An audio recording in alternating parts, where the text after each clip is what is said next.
I also had to buy trans jack, and I had to buy a hoist or an engine cherry picker, because basically, technically I didn't necessarily need the trans jack. I got lucky on that deal.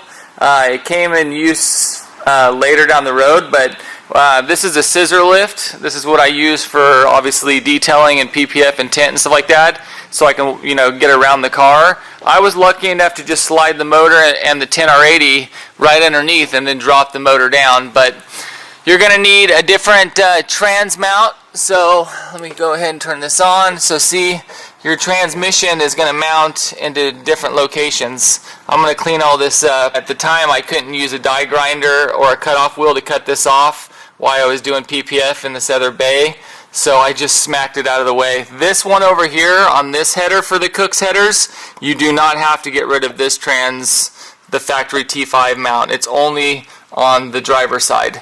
But you have to mark them, and you have to put your new 10R80 or 6R80 trans mount from Stifler's. And the other thing that I learned was, obviously you're going to need a custom drive shaft, right? So you got to measure the drive shaft to the exact length. I need a different fuel system, which obviously. The thing that you're going to need to realize is Maximum Motorsports came out with a different K-member after this one was bought.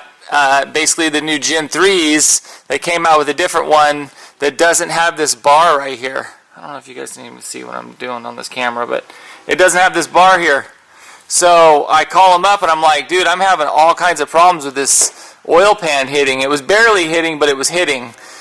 So what I was doing was I was just getting rid of these fins on the plastic of the pan, and then they ended up figuring out that this K-member is an older design, and so basically the new design does not have this bar. This bar comes in and I think it stops here. It doesn't go all the way down here, so I had to go and shave. I don't know if you guys can see that. And I just shaved it, and then I'll just paint it. Everything's loose still, so I can lower this back down because I still got to square the K-member. But I'm trying to get as much room in here as I need. Basically, I had to do that. Then, with the Cook's headers that go with that K-member that they tell you to buy, this is another thing they're not going to tell you. This is a 10R80 motor. That's the small starter that comes with the 10R80. That's the baby starter. It's not the big old honking one. So basically what was happening is this is one of the Cook's headers that comes off. They all come off and go into a collector. Well, as you can see where I've marked it, it was hitting. It was hitting the starter. Basically on the bolts right there, whereas I could get them on, but if I was to, basically the motor was to flex, it would basically ground out and blow the alternator. Who knows what would happen. So everybody was telling me to just smack the header in with a hammer, but they go on their website and it tells you, which I had to email them and they called me back, but you have to use a special Ford starter out of a 4.6 liter Mustang 1000, and it's a smaller starter. And unfortunately for me, I had to do that. My buddy ran different motor mounts than me, and so he didn't have to do that, but he also had the newer revised K-member. You're going to need a bump steer kit because your alignments, your car is going to be, suspension geometry is going to be off. I put the stock brakes on for now, but you're going to need brakes. There's no way you're going to stop a Coyote in this car. A Gen3 with a 10R80 in this car with the tires, a 10-second car, and you're going to use 4-lug. I mean, the 4-lug is something I'm going to stay with, but they make a company now makes 4-lug 13-inch Cobras up front and 13-inch in the rear, disc brakes all the way around, still in the 4-lug. So then, like I said, you got to either go with Bilsteins or Coney's. Then you need coilovers for lower control arms in the back. The other thing, exhaust. So you get the headers, and then you buy their X pipe, right? Their 3-inch X pipe that goes to those headers. Well, then you got to figure out that they don't make that many 3-inch exhaust kits for these Coyote swaps catback wise. There's only a couple of companies that make. If you want your car quiet, the companies, they're both straight through bullet style mufflers, kind of like an SLP muffler. And then the one that Cook doesn't even have tailpipes, so you would have to custom fab something or weld it yourself, so just keep that in mind. And let's see what else. So custom drive shaft, exhaust. If you want to do 5 lug, you're going to have to run like a 94-95 spindle or a 90. It says in the instructions for Maximum Motorsports to run a 96 and up spindle, but you're going to have to do that, and then obviously pay for brakes. You're going to need lines, and then you're going to need to get rid of. I mean, it's just, it snowballs is what I'm getting at. You got to pull the dash out because the air conditioning stuff has to come out because you got to get the factory wiring out. So that snowballs. And then once you pull the dash out, then all the plugs that are from 1990 that look old need to get replaced and fixed. And then you got to decide about AC. So like for me, fuel system I went with was from Lethal, I think, or Quantum, but it's plenty. And then it comes with everything you need for the swap, so you can keep the stock tank.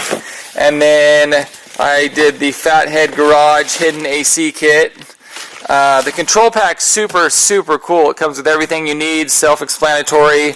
Then the Dakota digital gauge cluster. So just keep in mind, if you're going to do this swap and you want to do it right, it's going to cost you a lot of money to buy all the good stuff, have AC, heat, power steering, power brakes, a good motor, good trans, and depending on what kind of car, obviously, if this car was a low mileage car, so yeah, it's not a cheap swap, guys. So if you're trying to do a Coyote swap on the budget, I don't know, you might be able to find a wrecked Gen 1 and use like a T5, but or a 3650 or something, but honestly, to do it right, it's going to cost money. I pulled all the wiring out. I'm tech flexing everything. Basically, contour fans for electric fan, Bluetooth controller from Dakota Digital. So you got to have to hook up all those relays. Trans cooler from Spall, and then you got to have the 10R80 trans cooler lines and your steering rack. Okay, so you have to have and fittings for this, for the obviously for the Hydro Boost. That's got to be spaced out. So mine actually needed more spacers, so I had to buy even more stuff to get the steering rack to space out a little bit more. So that costs more money to get that to work. Then you're going to need a bump steer kit. This one's for a different year. This is for a 94 to 98 car, but I have a brand new bump steer kit, which is right here for a Foxbody. And then your Hydro Boost, you're going to need a Hydro Boost line kit, right? So I went with the LMR Hydro Boost line kit, which is cool because it comes with all the lines and it's hidden. And then what else? You don't need a degas bottle, but you could run one if you wanted to. But and then you're going to have to bag and tag all your nuts and bolts and save everything. And then you're for sure going to need tools. If you ain't got tools, like every tool known to man, I don't know. You're going to need good tools, basically impacts, stuff like that. Oh, shifter, so I have an SN95 here, and I have a Foxbody auto shifters. You're going to have to figure out the cable situation.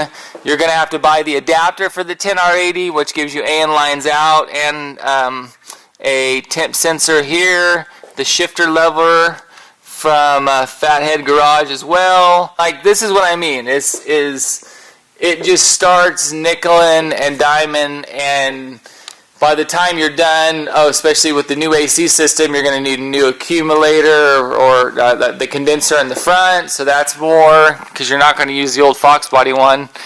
Then once you're done with the motor and it's all done and the engine bay shaved and it's dialed, then of course, you're going to want to make sure your paint's perfect, so you might want to paint the car. Big brake kit. Me, I'm going to leave the ponies on it, 4-lug, just with disc brakes front and rear, and I'm going to keep it stock looking. So everybody's different, but just keep in mind the K-member has to match the headers, and just have a bank account with plenty of money in it, because it's a never-ending saga of things that you have to do and buy and pay for, and yeah, it's just like $30 here, $100 here, $20 here, fittings, but your big cost is going to be obviously the motor and the tranny, the K-member.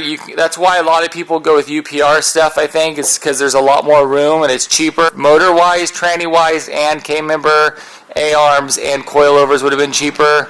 And then headers, BBK makes 5-speed headers that are super cheap. AC, you gotta have an AC compressor, so this is off a 4.6 Mustang. What else? I mean, like I said, dude, it snowballs, and you're gonna want to replace pretty much everything, because the car is gonna be brand new after this. So you kind of go through and just start replacing all this stuff, and then by the time you're done, you know, you got 30 grand into your car or more. And that's why these Coyote swap Mustangs, if they're done right, are going for 45, 50 grand, is because they're worth that. Especially with all the time and money that's invested in them. So I'll come with some more videos later. I got to get to work, guys, but this is just kind of a quick video just talking about this swap. But I'll make another video kind of explaining it a little bit better, and then the step-by-steps on exactly what you have to do step by step.